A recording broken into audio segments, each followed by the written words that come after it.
एक छोटी सी नेकी कैसे जिंदगी बदल सकती है, जानने के लिए ये कहानी जरूर सुने। एक मर्तबा का जिक्र है कि एक नेक दिल ताजिर का एक गुलाम था जो निहायत ईमानदार और मेहनती था।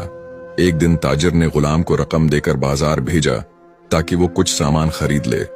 गुलाम बाजार गया, सामान खरीदा और बाकी रकम लेकर वापस आ गया।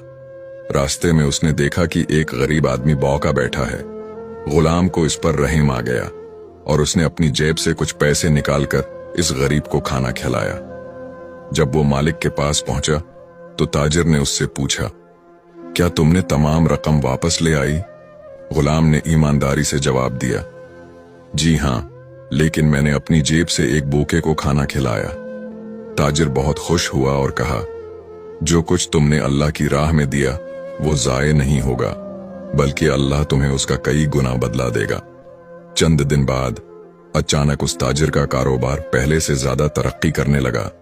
नफा बढ़ता गया और वो पहले से ज्यादा खुशहाल हो गया। वो समझ गया कि ये सब इस गुलाम की नेकी की बरकत से हुआ है। नतीजा, अल्लाह की राह में दिया हुआ कभी जाये नहीं जाता। जो दूसरों की मदद करता है, अल्लाह उसे दुनिया और आखिरत में बेहतरीन बदला अता फरमाता है।